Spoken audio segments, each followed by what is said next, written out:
Now, in this box, I have a picture of one of the world's greatest leaders from the last 100 years. Now, whoever can correctly guess who I've got in here, I'm going to give you a pass on the next homework assignment. Okay, I love this enthusiasm. You guys are great. Joe, who do you got? Steve Jobs. Okay, good.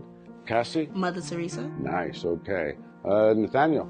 Definitely has to be Dr. Martin Luther King Jr. Good guesses, okay. Now let me ask, what qualities make for a good leader? Katie? Someone kind, respectful, that listens to what the people have to say. Well done. Nathaniel? Confident, intelligent, and has swag. Okay, good. I like that. All right. I'm going to hand the box over to you. I want you to take a look inside and see who this great leader is, okay? So I'm going to hand it over to you, and then just pass it around and let everybody get a look at it.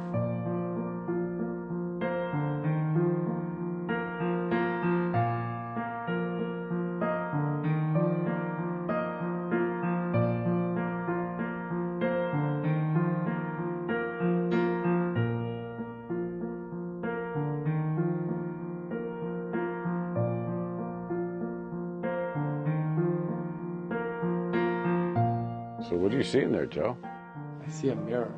I see myself. Okay, good. Okay, so now what can we take from this? What can we learn from this? Katie? That we're all leaders, that we can become the leaders of tomorrow if we tap into our full potential. That's exactly right. Now there's only one person that can prevent you from being the best that you can be. That person is you.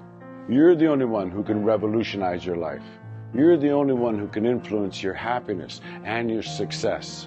Your life doesn't change when your boss changes, when your career changes.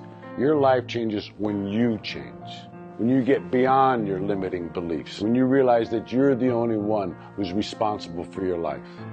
Allow yourself to be the best that you can be. The world needs great leaders, now more than ever. I believe in you. It's time for you to believe in yourselves.